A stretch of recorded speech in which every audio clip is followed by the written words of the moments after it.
Wolfpack Nation. Welcome to an exciting episode of Tuffy Talk here. I know I say that every single time, but I know for me that this guest that we have on with us, for a lot of NC State fans, should be a name that should be synonymously known throughout Wolfpack Nation. And if you don't know at this point who this is here with me, then I highly suggest you know soon, because in my opinion, I can easily make a case that she's not only one of the most talented players that State has ever had, but also maybe one of the most important players in women's tennis history. And that is the one, the only ALANA Smith. So, ALANA, thank you so much for joining us here today. Really do appreciate your time. Yeah, no problem. Thanks for having me. Absolutely, absolutely. So, I know, ALANA, that I mean, obviously, everything I said there in terms of one of the most talented, one of the most important is a big thing to say for sure. But just to go ahead and just kind of, for all the State fans wondering, like, why are you making such a bold statement right there? Obviously, we'll talk about the records and things like that. But obviously you came in during a time where State women's tennis was definitely not what it is now. And, you were definitely one of the pieces that had to buy into, the vision that Coach Earnshaw had for this program. And, they always say, you want to leave something better than you found it. And there's no doubt you've taken it up a couple notches at women's tennis for sure. So it's gone up a notch or two for sure. Obviously, leading up to this national championship appearance in the first ever ACC championship, program history. So I mean, we'll dive more into that. But again, so I mean, tell me, like what kind of comes to your what kind of comes to your head when you hear things about that in terms of how much this program has changed, thinking about that moment when you first told Coach Earnshaw you're coming to Raleigh. I mean, it has to be a undescribable feeling for sure to think about, taking that chance, and man, has it paid off since. Yeah, no, I remember during my whole recruiting process, I think when I would go to tournaments after I did commit to State, people were like, oh, like NC State, like really? And I was just like, yeah, like I came on it's funny because I only took a visit at State, and I kind of just canceled all my other ones and kind of committed. Like I just everything just felt right when I came on my visit. So yeah, no, it's great to hear though when because obviously like Simon did say a lot of things, like he wanted to change the program around and everything, him and Dave. But like it's even better to actually see that we did do that in my 5 years here. 100%. So, and kind of talking a little bit too in terms of, that recruiting, slash, side of your story. So, I mean, just to give a little bit of background, obviously with women's tennis, they don't have like with 24/7 football where they, have like the rankings and, a list of all the recruits and, blah, blah, blah. They don't have that for women's tennis. I even tried to look up, see if there's like a women's tennis, like recruiting profile. Doesn't exist. The only thing which I could find was from, I think, your freshman year when you partnered with Anna Rogers, and in the technician article it said that you were a 5-star recruit and the number one recruit out of Maryland. So just goes to show, that there's definitely a lot of room for, people buying into the hype of college women's tennis for sure. But kind of tell me in terms of, I mean, because they were even talking about, I know when we were watching the national championship broadcast, they were talking about how, NC State women's tennis was, for lack of better terms, a dumpster fire, before, about 5 or 6 years ago. Not even that, probably even before 4 or 5 years ago.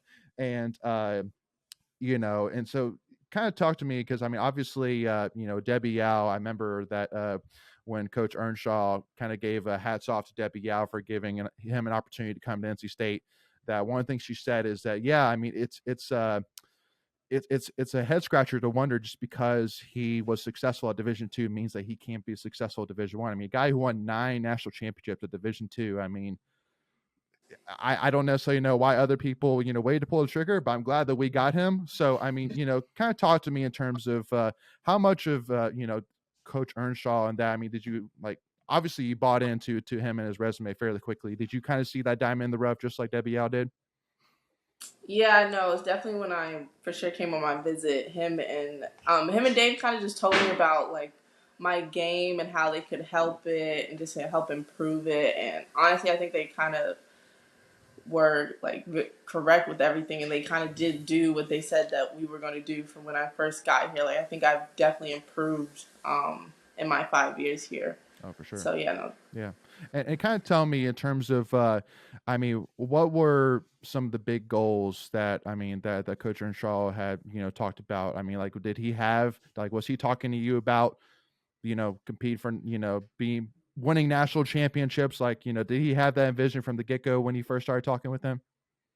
Yeah, no, he definitely did. He did say he wanted to get the program back to, get the program on track to where he was at Division 2. Mm-hmm. But he obviously knew it was going to take a couple years. Like it wasn't just going to be me coming into the door and just it happening. Like it did take a couple years. I know my first year, we made the Sweet 16. Yep.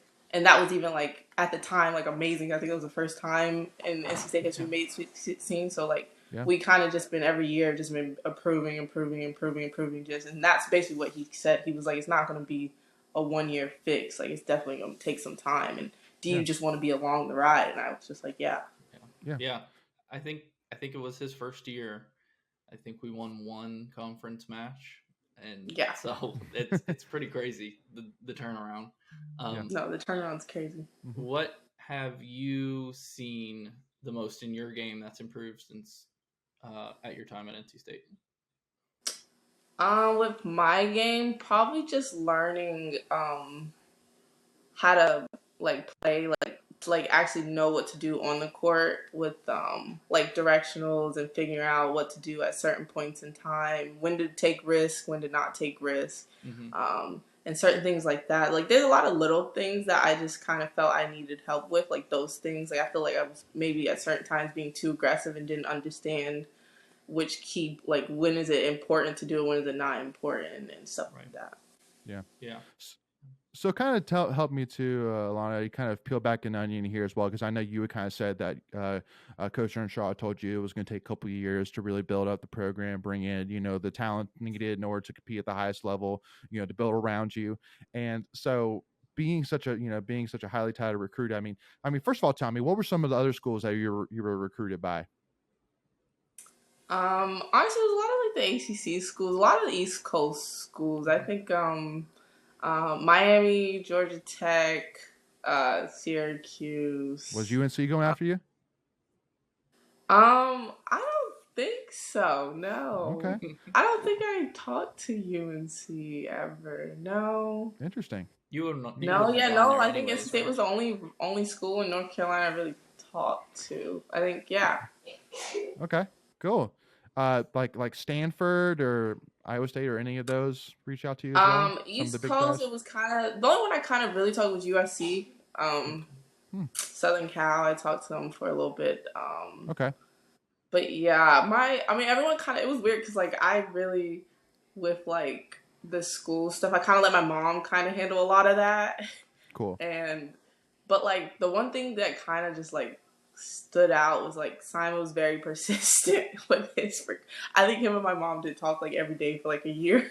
Oh, that's Like it awesome. was something crazy.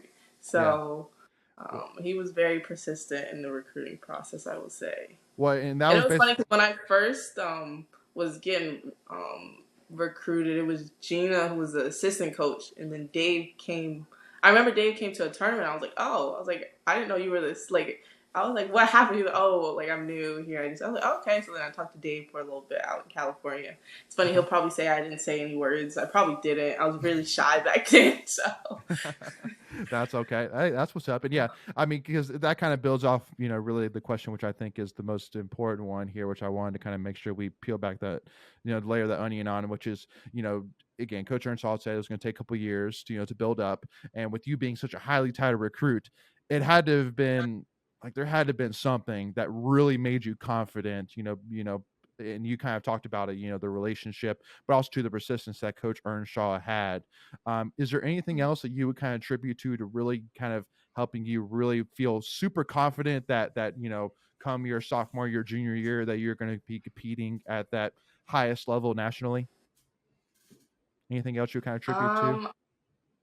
you know what? It was just I just trusted what they were saying, and like I like even on my visit when I got to know everyone and meeting the team, like we really connected, and then everyone had the same type of goals that I had, so it kind of was like everyone wanted to work hard and get to, like, everyone wanted to see the program get built up. So I think Yeah. that was kind of what mainly got me to commit to state.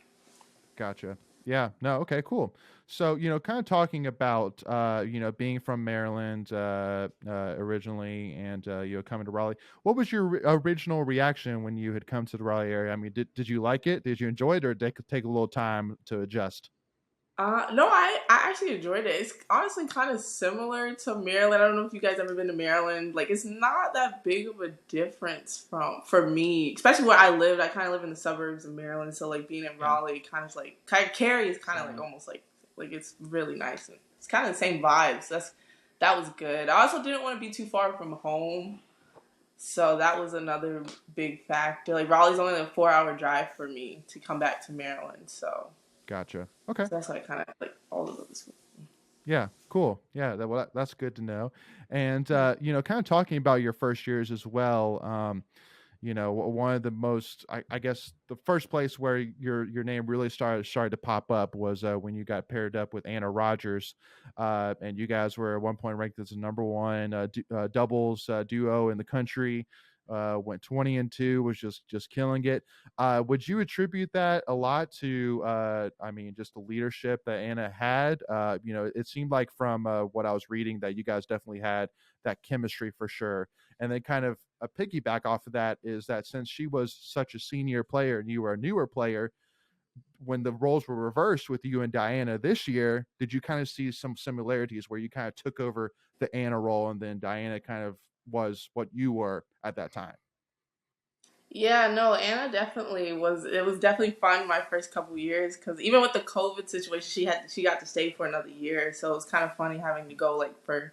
I only was supposed to play with her for 2 years. We ended up playing for 3 years, but Cool. no, she was definitely a big part in having so much fun at state because we won so much in doubles. Like it was crazy. Like we walk on the court, we were so confident walking out on the court. We were just like, oh yeah, we got this. Like we're a lot at one for Hmm. sure. I love it. Um, but yeah, no, definitely with playing with Anna and then having to be because I was the younger person on the court. Like I kind of like kind of took a step back and let Anna kind of just run things, and just watching her do her thing. And then with Diana, I had to be um, more of the controller on the court because she is the younger one and I'm like probably the more experienced doubles player in the world. So like that's one thing the coaches were saying. Like I had to step up and tell her what to do, even though like she can handle her own. Like I mean, she can hit some shots out there. I'm just like, what the? Like I'll look at her sometimes and be like, what was that? Like Yeah. so like, but I still had to make sure like I was like helping her out and showing her the ropes of what we do because like we just run a system, so she just had to follow the system and I had to be able to make sure she was following the system. Yeah. Before we continue, I want to take a quick second to tell you about our sponsor, Flatlands Jessup Insurance Group, that has your whole world covered, with agents in 5 offices throughout eastern North Carolina to help you decide how much coverage you need.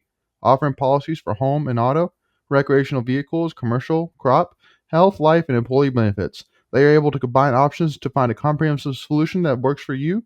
Flatlands Jessup protects the things you love so you can spend less time worrying and more time enjoying them. Find them on Facebook and Instagram at Flatlands Jessup. You can also visit their webpage at www.flatlandsjessup.com. So please make sure to go and check them out. And kind of talk about that too, because I remember, when we had kind of previewed women's and men's tennis for this year, we had on Brian Rosenthal, former men's tennis player at NC State, and when he was talking about Diana, who again at the time was ranked as a top 100, top 90, depending on where you look, women's tennis player in the whole country, regardless of age, whatever. That even Brian was saying like he would be shocked if Diana came just because she could easily just go ahead and go pro and start making money. But she ended up coming once the season, like after the season had already started. So kind of talk me through that. Like, what was the conversations like? Because I'm sure it's very odd that you start the season. I don't know necessarily if you knew or not whether she was coming. So kind of talk me through. I mean, how did those conversations go with the coaches, and what was your, I mean, thoughts? I mean, because obviously it's tough to get chemistry because she didn't even come until after season had already started. So it's not like you had preseason to work together and get that chemistry going beforehand. You had to go quickly. Yeah, so I remember back Diana committed, was it summer or something like, and Yeah. when she committed it was like she was like 300, just like, okay, we were like, okay, she's coming. Then she started winning, like, so she actually came in the fall, and so me and her were Hmm. traveling. Me, her, and Dave were traveling to all the tournaments in the fall. So Hmm. all like the pro stuff in the fall. So, and then we would play doubles in those tournaments too. So that's Oh, probably what cool. some people Uh, don't know. So Okay. we kind of like, me and her were building a connection. Like I will say our first couple matches were a little rough. Like I'm not gonna say we were doing good. Like Yeah. it definitely took a little while to get it going. And that was during the time I have just came back. Like I just started playing again, and they threw me in there. Okay, you're playing doubles with Diana. I was like, I have barely hit a tennis ball. You want me to play doubles in these pro tournaments with Diana? I was like, okay, Lord, it was rough. Okay, Cool. but yeah, no, we so me and her Dave were traveling a lot in the fall, and then by the springtime, like we all kind of were like, okay, yeah, she's playing. Like she said, like she would tell us all, oh, I'm playing for you guys. Like I want to play. So like Hmm. we knew, but I guess obviously like no one else knew. But the problem is she wasn't eligible yet. Hmm. So that was kind of a blow that she didn't get eligible till like, I don't know, was that February, March, or Yeah. it It it was was. after we Yeah. played bandy, and we sadly took that bandy loss. But Hmm. I mean, if we would have had her, we definitely wouldn't have lost. Yeah. that. Yeah. But and then we would have made indoors, and then I mean, it probably would have helped us out a little bit with the rankings. Like I don't think the rankings would have. That Yeah. bandy loss definitely kind of mess us up a little bit. But yeah, no, she definitely told us the whole time, like, I want to play, I want to play, I want to play. So Cool. we all knew she wanted to play, and we were just waiting for her to. We were like, just waiting. Like, can they please get her eligible? Please get her eligible. So, because we knew we had a really good team, and if we add her into the mix, we're like, okay, we're solid. Oh yeah. Yeah. No. I mean, it was basically like almost like a joke that Brian Rosenthal and I would literally message each other throughout each match of the NCAA tournament. It was like, okay, well, we know one thing's for sure: we're going to go at least 1-0 in doubles, and we're going to at least start off winning one single point from Y'all Diana have at the least. same mindset we Like, have. We have the same mindset. We were like, okay, we're yeah, going 2-0 on everyone. We just need two more. yeah, right. exactly. We just need to That find was two more. that was gonna be one of my questions. Like you mentioned, having how much fun and confidence you had playing with Anna. Like, did you?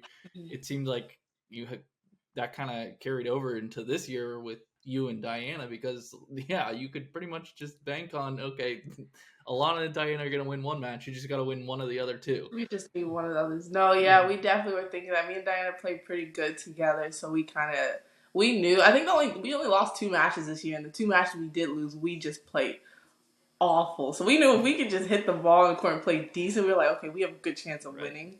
Yeah. Yeah. So yeah, I think I don't know what our record was. I know we only lost twice this year, Yeah. so that's pretty good. So, I mean, kind of talk to me in terms of, I mean, is there any talks about, like, I don't know too much about the professional tennis scene, but I mean, like, were there any talks of like, man, we can go pro and play doubles tennis together and keep this thing going? Like, is that the I talks at mean, all? we haven't really talked too much about that, like, because obviously she is like, she definitely won't be playing the same terms I'll be playing. But like, I know this one we tried to play with each other in the it was after ACCs. We went to UVA to play like a 60K, Yeah. and we signed up for doubles, but things we just didn't get in because my ranking's just too low right now. So. Yeah. So that's the thing. Like, I think if I can get my ranking up and we're at the same tournament, like, I think, like, for sure, like, I'd love to play with her, and I hope she'd love to play with me. But I think we would, for sure. I just got to get my ranking up, and then we can go together. There you That go. works. That works. Yeah. Yeah, and kind of talk to me too, like again, and we'll definitely kind of jump back to you, but kind of talking about Diana, because I mean, definitely, I love to see how even you're like hyping up Diana, being like, yeah, no, she's the real deal. Like some of her shots were ridiculous, and Yeah. because one of the other things that Brian Rosenthal said as well is that in his opinion, he says that talent wise, that Diana is the best athlete, regardless of sport, talent wise, to ever wear the red and white. Which I was like, dang, Brian, that's a heck That's a of a bold statement right claim. there. Yeah. With David Thompson with basketball, with Philip Rivers with football, and you saying that Diana Schneider, freshman, is the most talented player to ever wear the red and white. He was like, I'm telling you. Like I've seen it, and I mean what she's done at her age is unreal. And so I mean, like, do you being a tennis person yourself, somebody who's played with her, would you back up that claim? I mean, would you be in that corner with that?